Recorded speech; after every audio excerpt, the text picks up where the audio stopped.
digital art can become really intimate, close to your eyes in a way that we haven't really thought about before. So I think that digital art is going to go into all sorts of different directions.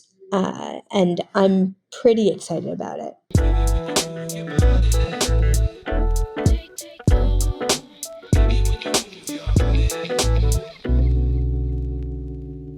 Alejandro, back on the podcast, season 3. How we feeling? Oh man, I'm feeling so good, man. It should be a crime. One of the things that I'm really just super excited about is the Now Network has been crushing it, and our newsletter has just been so incredibly growing. So thank you so much to the community. If you guys want to subscribe to the newsletter, please go to nftnow.com. Just get that newsletter. That's what I'm excited about. That's what I'm saying. It really is. Our community has been showing up in numbers with the Now Network and the newsletter. So I'm just super pumped about that. Absolutely. It's been amazing to see that leaderboard, just like a waterfall. I can't keep up. Yeah. And the tech behind it is going to be so amazing as well. Like, shout out to Aaron for building all those things out there. But Matt, who do we have on today, man? Yeah, we got Sarah Meyohas. She's a conceptual artist and a pioneer, trailblazer in the intersection of cryptocurrency and art. Her Bitchcoin project was ahead of its time, 2015. And she's continuing to push the envelope and conquer new conceptual territories with her work today. What excites you about the conversation?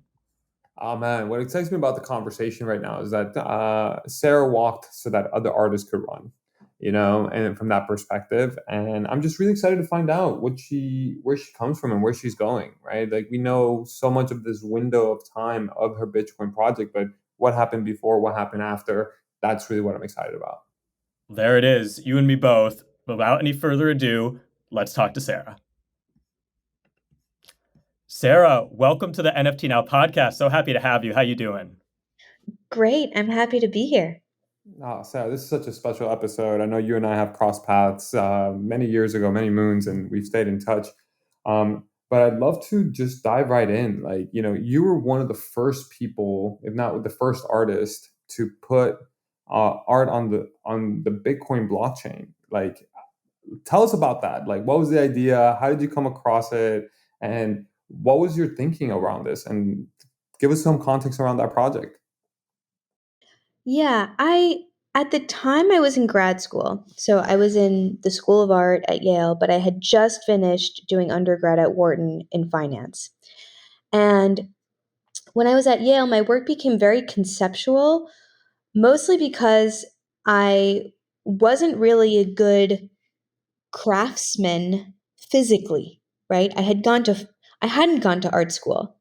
And we had a format that was very much critique heavy, where you'd come in and you'd have to present kind of like a reality television show in front of five, pretty famous artists. And it became clear that like my ideas and working with ideas as material was where I could excel, especially in the context of grad school where you have no resources and where you have to make work in a really short period of time. And so when I started really digging into, okay, how can reality and ideas become a material for me to work with? Obviously, I circled around the idea of what is value, right? Because it was so, like, there was so much you could dig into. Art itself is a very interesting market. It is the market that is most divorced from the inputs, right, in terms of its value. It's the most purely cultural market, and people talk about it and think about it, etc. And it's grown tremendously over the last 50 years in a way that wasn't the case before. So it's really grown into being a market. There was the fact that we live in a, capitalist society, and the way that abstract system has very real physical consequences. And it's this fiction that we all adopt and that we kind of take for granted now.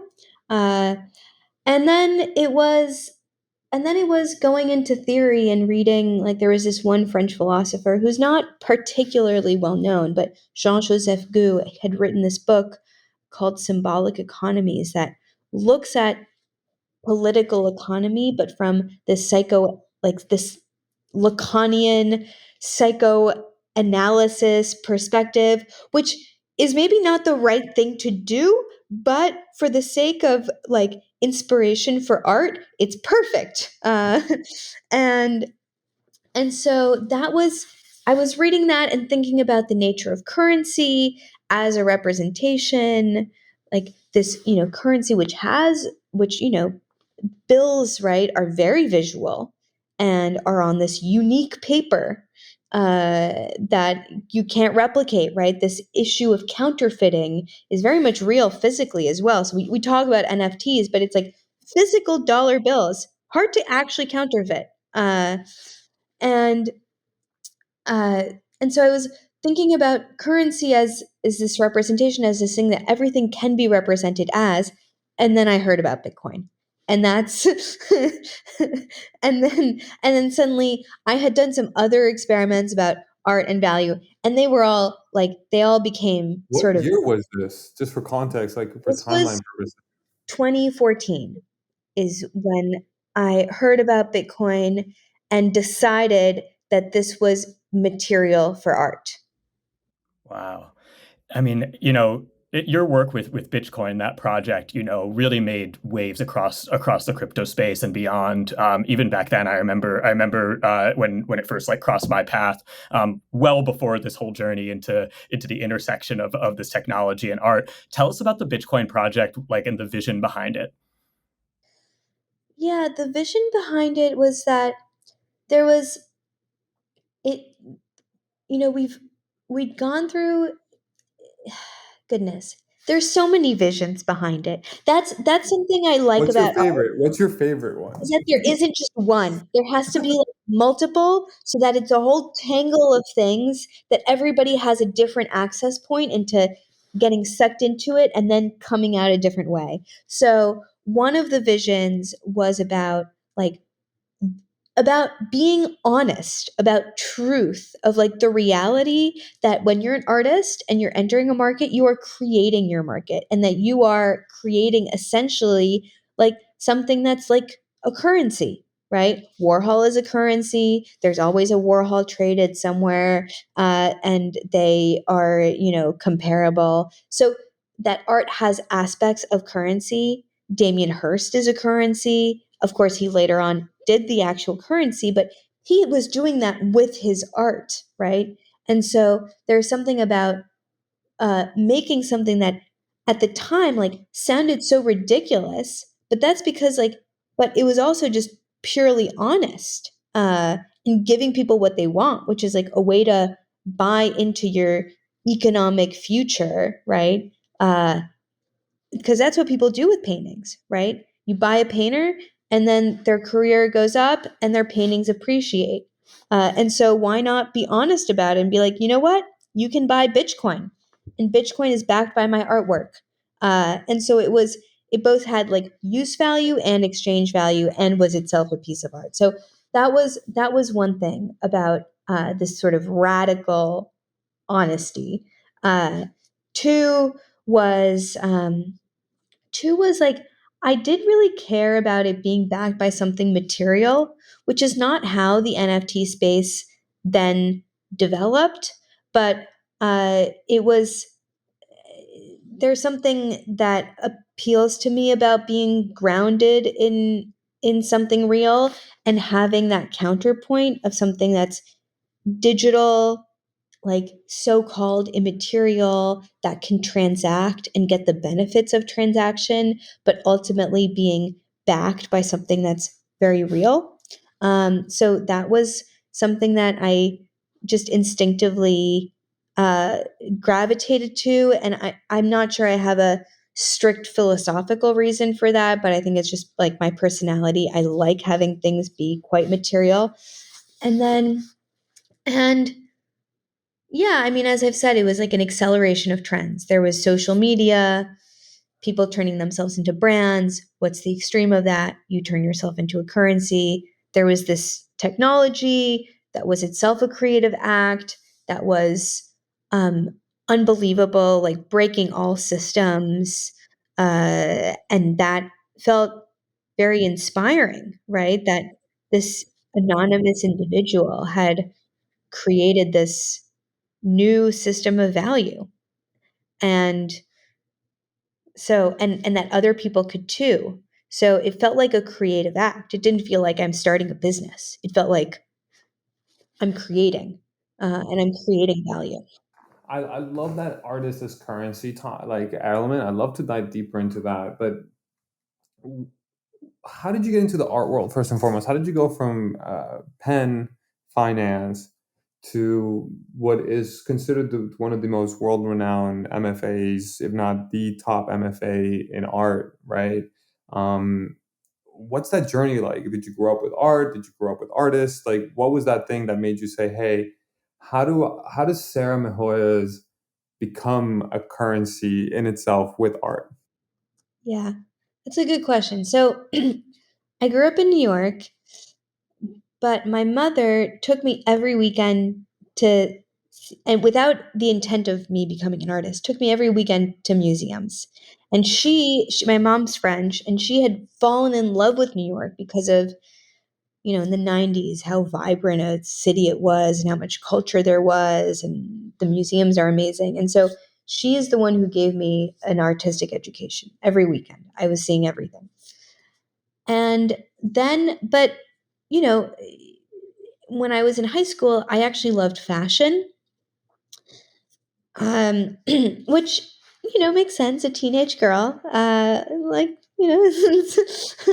and uh, as a teenage girl, I loved fashion, but I really loved haute couture. I really loved the most extravagant edge of fashion. I remember when I was in high school, there was the Alexander McQueen show when he was still alive, where he had these robotic arms that were spray painting this white dress, and she looked like she was, it was almost like it was a performance. It was looked like dance practically, like a dance between all of them. And so that those visions, those sort of dreams, that fantasy definitely appealed to me. But I was also quite academic and a good student, etc. And I went to business school undergrad partly because I knew I wasn't sure what I wanted to do, but I figured for whatever I wanted to do, having a business education undergrad made sense. Partly, my parents aren't American, and there was they didn't push me towards the liberal arts, right? In other countries, my dad just went to law school, my mother studied pharmacy. You just study the thing. Uh, so I was impatient, right? I was, and I just wanted to learn something useful. And so I went to business school, and I liked math. And so finance is, I mean, I'm still very much, there's one side of me that is always like an investor. Uh, and, and so I studied finance, and I started looking at, my dad wanted to give me, when I turned 18, a gift, but he didn't want to just give me money. Which had been, a gift before, because I would just hoard it and not do anything with it. And so he wanted me to do something with it. And I thought long and hard. And so I said, okay, it could be seed money for me to buy an artwork. And it was in that context that I started not just going to museums, but going to galleries, which was different. And I started seeing things in galleries and thinking, I could do something like that. Like I could Why not me? Right? me. Like The this is world renowned. I could do that. yeah, but like this, in this context, I could do that. And so then during college, I took a photography class by chance. It then snowballed. I had some professors who really encouraged me, and I just went and I did wilder and wilder projects. And my work in college was very different than it is now, but was also like transgressive and looking for truth in a way. I was in my first, just to tell you how wacky I was then. I mean, in retrospect, like but as a sophomore in college, in my first photography class, I decided to go and find and do these portraits of transgender people. This was in 2010. There was absolutely no conversation around identity, around trans rights. Never heard of such a thing, right? In 2010. And I went and I found, and it was also like a almost like experiment of pushing myself, because I was like a 19-year-old girl, like going and finding transgender people to connect with and like convince that they're safe in my hands for me to take a portrait of them, right? And then the way I took the portraits of them was that we would have a conversation and we'd pick like a photograph of another of like a beauty icon, right? Whether it was like Grace Kelly or Marilyn Monroe, and I would project that image onto their face, which is a very college thing to do, projection. And then they would fit into the features. We would align it as properly as possible, and that was the light that was creating the photograph.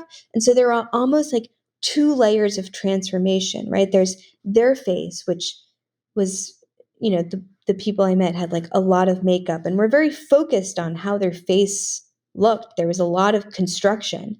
And then fitting into another face again, right? And so there were these, and that was my first art project, right? And then I continued doing, and that was, yeah, so that was something that I now realize like kind of a wild thing to do. And then I did other projects in college where I had another student, a female student, pose nude in Huntsman Hall, Wow. which which was the Wharton building, and was again this, she was nude, so in a sense like exposed, but then she was wearing these like strong high heels, a little bit Helmut Newton, and so it really played with, you know like who's in power here, right? And are you reclaiming power? Are you seducing? It's playing with what the audience's expectations are, and that was my first brush with something going viral, because obviously it went viral on How did campus. that make you feel? You were pushing boundaries, right? Like nude at Wharton, you're in college, you're doing photography, you're bringing some elements of power, of seduction and truth. Like, how did that make you feel? I think I think it it made me feel like I think part of it too is being a young woman and like fine and like understanding what these things are about, how to like how identity is defined, like how to negotiate like your body in, a male space, right? I was in classes with all men, right? Day to day. And so uh and and then it felt like, yeah, I feel like I was like really investigating something and trying something. It felt very earnest, like uh and and so in a sense, like art is for like the different stages. Your art like is for like different stages of your life. But I definitely felt like that I was onto something, that I liked creating images, that I liked creating stories through images, that I liked tangling up these different concepts till like something would hit, right? Uh, and and so that's definitely that, yeah. And photography was the way in, because photography as art is necessarily conceptual. everybody takes photographs. They're, ubiquitous. And so to claim that this photograph is art is to make a conceptual claim about it, right? Even though it's adopting the language of whether it's commercial photography or technical images or snapshots, right, of your family.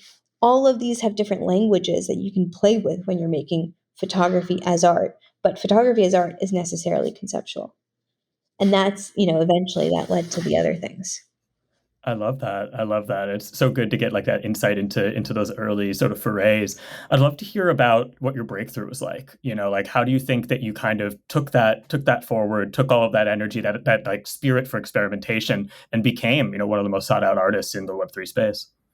So when I made Bitchcoin in 2014, 2015, and I put it out, it did have a moment online. People heard about it. It was an idea. It was circulating as an idea more than as, the physical certificates. And so that was another great moment. I just remember because I was just sitting at Yale on my computer and suddenly people were really noticing this. And it was amazing. It was amazing. It was like I send in a little email to Wired and then they write about it, right? That for someone who's unknown, that did feel like a breakthrough moment. And then and then I did and then I did a series of projects in quick succession, right? I did the stock performance piece where I manipulated stocks and gestually redrew them. Matt Levine wrote about that. And then I did Cloud of Petals, which was the bridge with, that we all know, Bitchcoin, Cloud of Petals. I did that project also in quick succession and another like intensive, right? This time a bigger scale. And then it felt like crickets. It Mm. felt like I it because remember that I was more in just the art world and the NFT world didn't really exist yet. And it felt like I was putting out things that I felt proud of, that I felt like I had given my all and I was happy with these pieces. And the issue was that the market wasn't really there for it. It was a bit there for the stock performance paintings because they were paintings. But Bitcoin, I didn't make anything off that, right? I maybe broke even on my costs. And then Cloud of Petals, that was a 16 millimeter experimental film, all these pressed petals, like these light sculptures. I had no market other than speculation photographs, which were the way for people to access. And I had this amazing show, and then it was just crickets. And it felt really bad. Like I moved to Yeah, London. like, how did you feel about that? It Like, felt horrible. It just felt like confusing. No one, I approached like a gallery I'd shown with before about representation because I was in this. It's funny, like I'd like to invest in deep tech, and there's this like dead zone where, you don't have like you still need a bunch of money to get somewhere, but you can't really like sell yet. And I have projects that are expensive to do. And so it doesn't make sense for tiny galleries because they can't help with that cost and they can't sell for prices that will just cover the cost, even. But then the top galleries aren't interested because it's not that commercial. uh, and so for those projects, like, and even for the projects now, I mean, I am so emotionally driven to create work. I'm so not commercially driven. And my commercial side really comes in just as like a way to continue making this crazy stuff that I make. But so at that point, it was a real dead zone. I moved to London. I started writing a screenplay to make a movie. I worked on an augmented reality piece in HoloLens, but it was slow. Like it it wasn't as quick as I had done the other projects. I was starting to look into technical glass, but and making a diffraction grating and so I was looking into other things, but it was just really slow. And then it was actually around the time, around 2021, that the NFT market came back, emerged. And I had separately still been just like plowing through creating new work and got into creating holograms. But again, with no market to speak of other than some photographs.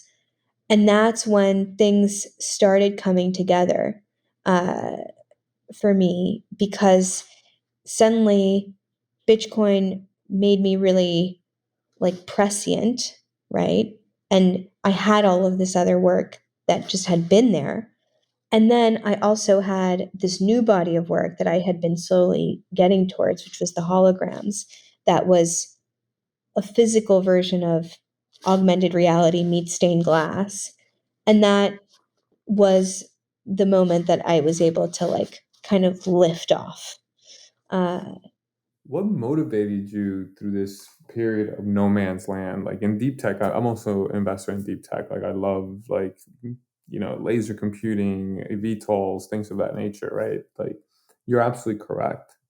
Like as an artist, what intrinsically motivated you to keep going, right? Because it could have been so easy to have been like, oh, that was just a moment. Thank you, I'm out. Or because you have an incredible collector base as well. Like Yeah. you're collected by some really prominent people.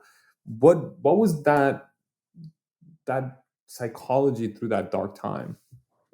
I think that it was a mix of, I was this, I had this belief, you really have to believe.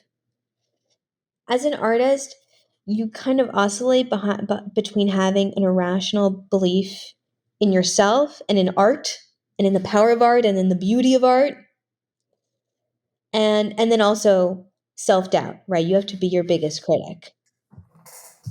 And you're oscillating between those two things. And during that time, like I was definitely less productive too, because I wasn't giving myself the resources either. I'm someone who thrives on working with other people and with other people who are really good at certain parts of things. And I put things together and have vision to push them. Uh, and so during that time, I wasn't really giving myself the resources to push for things. And but I knew that I wasn't giving that to myself, and I knew that I could do better. Like I knew that I had it in me, that I had made things that I was proud of, and that they were just simply not being recognized. Right? Like the first acquisition of my video piece was the Pompidou. No other collector acquired it before a museum acquired it. Right? So I knew that I like you just have to have this crazy belief in yourself and know that you can perform at a level that you're not performing at currently. Yeah, that's really powerful, and that segues really well into. I wanted to speak to that Pompidou acquisition because I'm sure that that was really significant for you, given the period of hardship that led to Cloud of Petals, that led to some of the Bitcoin NFTs that were acquired. And I'm also curious. We just broke the news of 10 autoglyphs being sold in like a landmark sale, 14.5 million, and those are going to be shown, in institutions, in museums. It was undertaken by a traditional art collector, and so I'm curious, like, what you think that kind of portends about the institutional acceptance of this art form. I think it's well on its way. The institutional acceptance. I mean, the Pompidou sale for me was amazing because I'm French, so that has a significance. Two, it wasn't orchestrated by any collector. The curators just reached out to me and bought it, and the Pompidou paid money for it, and the Pompidou is not doesn't have the wealthiest like acquisitions budget, and so it wasn't politicking that got it in, and so that also felt really gratifying to me. And then they staged like a wonderful exhibition, and then in terms of digital art and its place, like it's it's happening more and more. And the and I'm and it's interesting because right now I'm working on some things that are physical, but I'm actually, there's another piece that's digital that's like very much at the back of my mind that I'm just excited to work on, uh, which, I've been burned by working on digital pieces that have no market in the past. And now I'm like less nervous about that. And and that's amazing. And I'm also less nervous about, oh, screens are annoying. It's like we are like the Apple Vision Pro is Yo, is like gonna make collecting digital art and the kinds of digital art really different. Like one of the things that I loved about working in HoloLens, even though that piece was very difficult to work on, and now like the HoloLens is discontinued, etc., was experiencing something we had these birds, and there was a digital bird that would land on your finger in front of you while there was sound. And I thought that that experience of sound and sight close together and in 3D was really powerful and was one of the most special things about that piece, because it's not how we normally experience sound. And like when we go to a concert, things are far away or we just see something on a screen, right? But we don't have flute and a bird landing on your finger. And now with Apple Vision Pro, I'm thinking digital art can become really intimate, close to your eyes in a way that we haven't really thought about before. So I think that digital art is going to go into all sorts of different directions. And I'm pretty excited about it. And I museums love are that going you're to adapt. Yeah, yeah, yeah, absolutely. I love that you are doubling down on digital art. And I think like we've already spoken about where you've been, and I think your resilience is incredible. Your breakthroughs are like incredible. Like the risks that you've taken, have been really powerful and have catapulted you forward.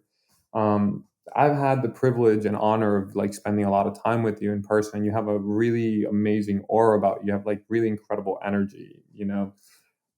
Talk to us about what's coming up in your career, because it's not just digital. You're also doing a huge physical piece out in the desert. I'll let you speak to that. I know that you're also building custom tech and custom machinery. I won't be able to say where, but you're building it, and things are happening. Um, like you have such an eclectic spirit that, yes, this is NFT now. We're talking about digital art, digital this, but this is also about pushing the boundaries of art. And I'm so privileged as your friend that you gave me this sneak peeks that I'm just like so eager. Could you please share with the world like what's coming up and like what inspired those moments?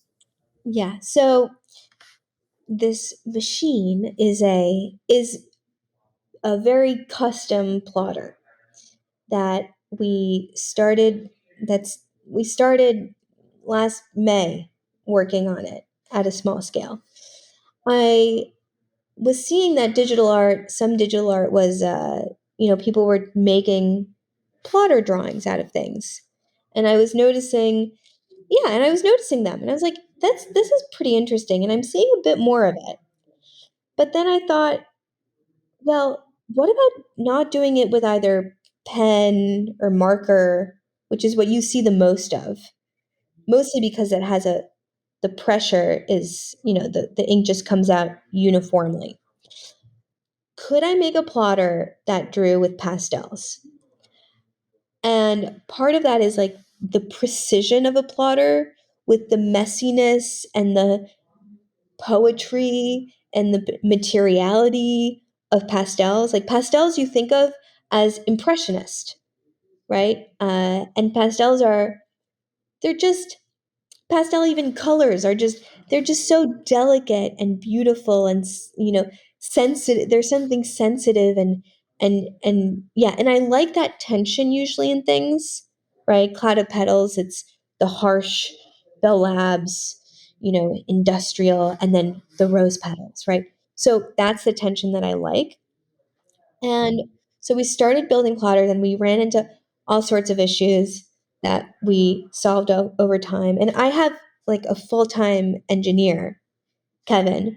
who works on the plotter and on any of the other weird ideas I have, because Shout out to Kevin. Shout out to Kevin. Making the magic happen. because otherwise I wouldn't have time. But the prompt was pastels, and so at first we started with a small plotter, and the truth is we couldn't really get that far because the issue is that a pastel is really big and we're using it flat. So you're not getting a lot of resolution in a small area. So we switched to colored pencils just to try. We got our bearings on making making a plotter with colored pencils. And then we scaled up and we built a plotter that's basically the size of a room.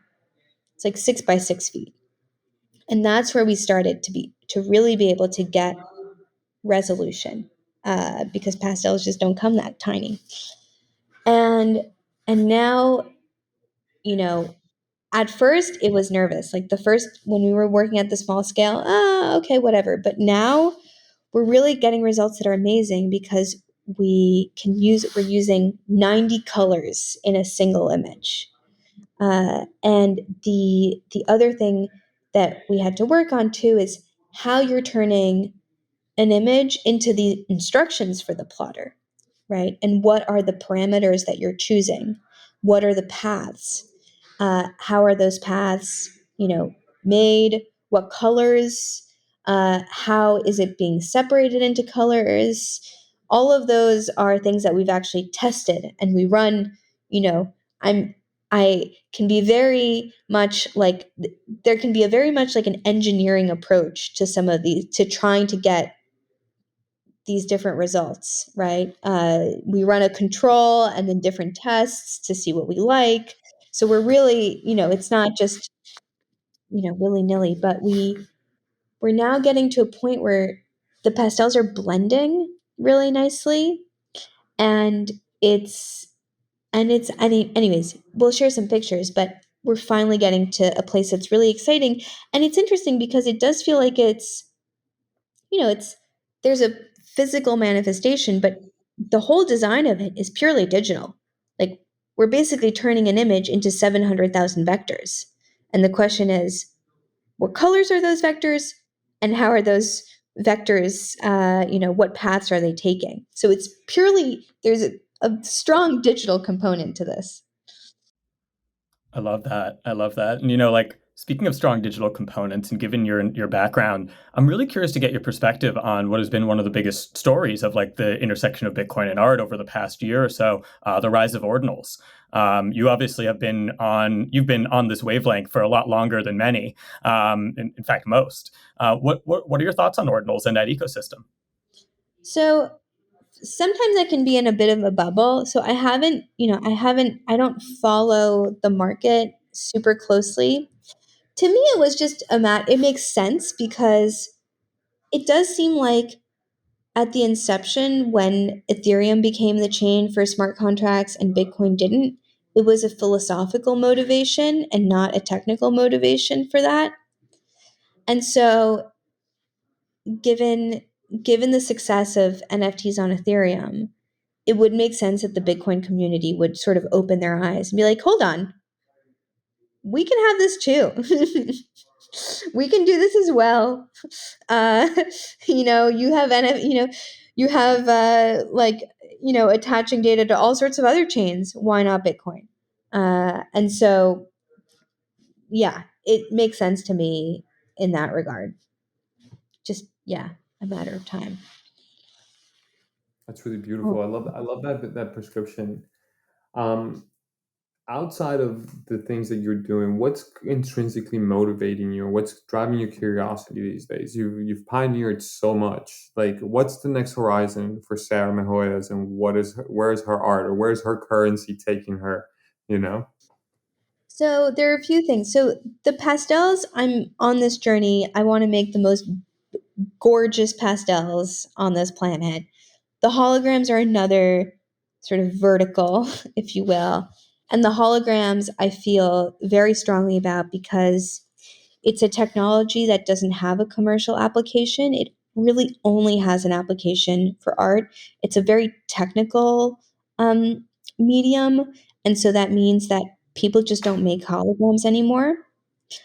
And so it's a dying art form. So we're pretty much, we're like, I'm training someone to learn because I don't want it to go to disappear. And that's not usually how technology and art intersect. Usually technology emerges for a commercial application and then artists use it, right? With digital art, all of these amazing tools were created for gaming, and then artists started using it to make art. With holograms, it's the opposite. There's no commercial use case. So that's, and it's, to me, it's like they're metaphysically amazing. I So mean, you're it's like you're like the piece unique of hologram arts, pretty much. pretty much, yeah. Especially at this level of like sort of sophistication. The holograms that we make, I mean, they're, and it's the actual recording of interference patterns of actual light waves. It's not plugged in. People use the word hologram very loosely, but this is, a light hits the glass at the right angle to interact with an emulsion of silver halide particles to recreate a light wave. And so the experience of this is unlike any other experience of glass that you How have. much physics do you know? How deep into physics did you go Not that into? much. Not that Not that. much. Yeah. With all of, and that's the thing. I like working with people and, you know, pushing things to where they can go. So I'm not in the lab actually making the hologram. It's a very time consuming, intensive process, but I care deeply about it, right? And I know what the capabilities of the medium are, and then I'm constantly thinking about how can we push it a bit further, right? And I have technical examples of that we don't need to go into. So there's holograms, there's the plotter. There's another piece that you alluded to that I proposed to Desert X, which hopefully will happen in 2025, where I was interested in caustics, which is how light plays at the bottom of a swimming pool, or how light goes through a glass of water and these casts light patterns on a table.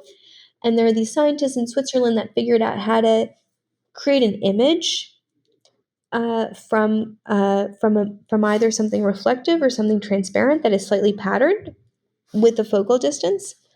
So creating, yeah, images from caustics. And so we conceived of this piece where there's essentially a very large ribbon in the desert, and within each curve of the ribbon, there are these little round mirrors that the viewer has to actually articulate to get an image into focus onto the ribbon, which is kind of like a film strip. And the crazy thing about it is that we actually modeled the path of the sun on the site so that we know exactly when things are in shadow, so that we know the angle that it's hit, that the mirror will get hit, and the distance to the ribbon. And so this is all this mathematical, equation to be able to compute images with the sun, right? I think about like the Aztecs, right? And creating, land, temples and land art, etc., that was in relation to the sky and to looking up at the sky. And so I think about the dream of optical computing, right? So this is a first foray into land art, and it's made me think about sculpture. I just want to touch all mediums. Is the truth. That's why I'm like also working on a movie, and it's taken me forever. So that's the other thing. Sometimes it just takes me longer to work on things because I'm a newbie at it and I don't know how to do the thing. But I, it's like life is short, and like I just want to. It's like experiencing all of these different mediums and understanding them is the most fun thing. So so that's why I'm very unfaithful to one medium. So I just like experiencing them all. I love that. Speaking of experiences, we've touched on Sarah the artist, but let's talk about Sarah the person. Like, where does she spend her time? What's her favorite book? Like, talk to us about a little bit of like what motivates you. How do you decompress from all these mathematical, rigorous, scientific, and architecturally demanding experiences that you've built? Yeah. Well, my favorite book recently, well, I like good movies. Love good Hmm. movies. There are some great movies that came out this year. The Sweet East is the most indie of them that people wouldn't have heard of, Okay. that I highly recommend. It's like a trip down multiple YouTube rabbit holes through like the life of a teenage girl. I mean, it's directed by a very well known DP, and it's his directorial debut. That's my movie plug. Um, so I like really good movies. Books, the recent book that I loved was The Master Switch by Tim Wu, which is a history of technologies and media in the US, radio, movies, television, the internet, and the how the regulatory mindset and the incumbent businesses had such a strong effect on the trajectory of each one. And reading about that interplay was amazing to me because when I'm doing the plotter stuff, I'm thinking about what's the most unique visual experience, but also technically, like, where are we at that I can do this, right? And I landed on plotter because, to be honest, like, we can't do this with enough dexterity with painting yet, right? Like, the computer vision and dexterity problem is too difficult right now. But Mm. scooped up plotters, like, we're there, right? We can do this now. And so thinking about, yeah, where technologies are at, and in this case, technologies for making art. But The Master Switch was an amazing book. Then I do like to do some deep tech investing, and that's just, I've done investing on in all sorts of areas, random areas. As you can imagine, I'm like just uh, opportunistic and just open minded. So I've done a lot of different things, and deep tech just like appeals to me intellectually. Obviously, like, I don't really care about investing in another software company, but you tell me that you're doing like 3D nanofabrication, uh, I'm 100% interested. And so that's really fun because it's also so creative and like discovery. And so that's another thing that I like to do. And then in terms of the rest of my life, I right now I'm I'm just it's the most fun thing to make art.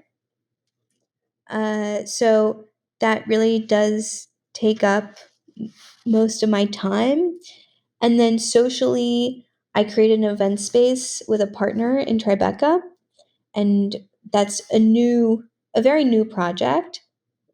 It's, we installed a kitchen and we put some holograms in the bathroom, and we've started hosting dinners.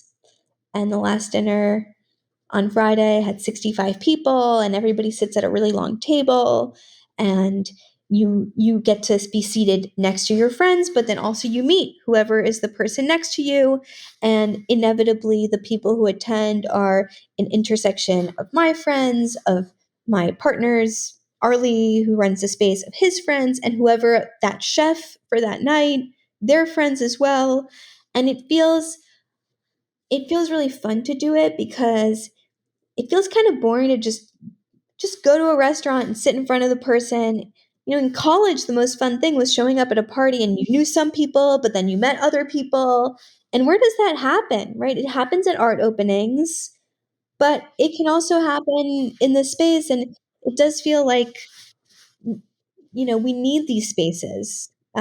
We need spaces where you just organically meet people, and it's not all a chain, and like, it's just, so that's my sort of social endeavor these days. I love it. I love it. Creating that space for discovery and spontaneity and people to meet and like having that serendipity. I love it.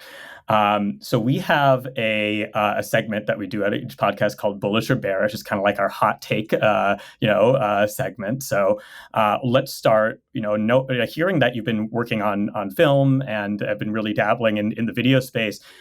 Given the recent unveiling of OpenAI Sora, I'm really curious to hear your perspective. Like, bullish or bearish on AI video? Bullish, so bullish. I think it's not going to completely upend Hollywood. That's not what it's going to do. It's just going to create a new type of video, in the way that TikTok and YouTube didn't upend Hollywood. It just created a new type of video. Love that. Bullish or bearish, Bitcoin hitting 100K? Bullish. I love it. I love it. I love it. I know we touched on it earlier, but like, given the advancements that we're seeing and how you're thinking about making your art form, like, bullish or bearish on the Apple Vision Pro? Bullish. I am bullish. Yeah. I think that the image quality is, I know it's heavy. It's too heavy. And I'm a small person, but the image quality is so good that it's going to create completely alternate visual experiences. And that's exciting. Bullish or bearish on digital art being in traditional institutions in the next 5 years, like the Bullish. Louvre? Bullish. All right. Yeah. There it Well, is. there it is, Sarah. Thank you so much for joining us on the podcast. Like, we had a blast with you. Thank you for sharing everything, your past, your present, and your future. And any last words, Matt? No, just keep doing what you're doing. It's great to catch up and great to talk. And sounds like you have a lot of exciting things in the works that we can keep an eye out for. Yeah. Thank you for having me. What a conversation, man! Like, I could have kept talking to her for another hour easily, probably like An 2 hour, bro. hours. I could have spent a Yeah. whole afternoon, man. I was about to cancel all my meetings. I wish, man. I wish. What Dude, stood out to you? Oh man, I was just about to ask you the same thing. That's how excited I was about this Jinx. conversation. You know what I mean? You owe me a soda next time I see you. Look, I think what excited me about Sarah's work has been where she comes from.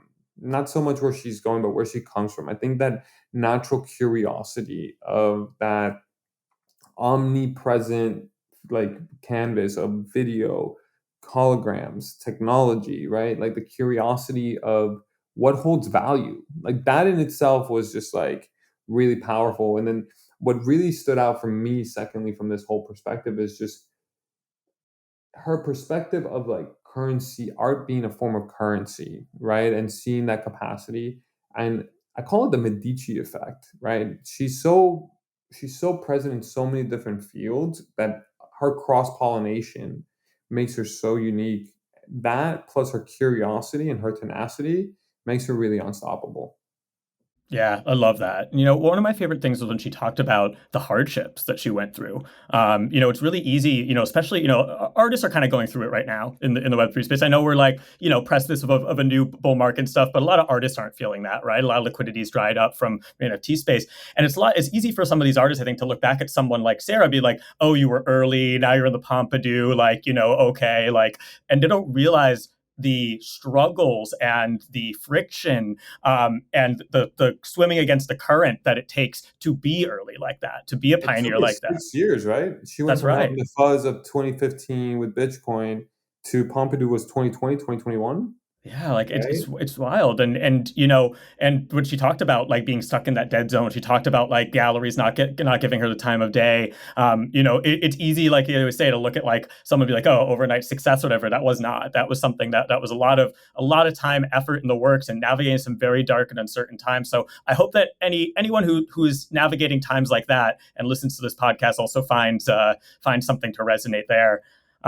Well, look, if you did indeed enjoy this podcast, we'd love to hear your feedback. Go to your podcast provider of choice. Leave us the stars. We love the stars, and We love the 5 stars. we We love the love the five five stars. stars. That's You know, right. That's right. yeah. And also, when you do leave those reviews and you do leave that positive feedback, it does help surface everything we're doing with a wider audience, and that just means more ears and more to come. So, look, until next week, we will catch you again on the NFT Now podcast.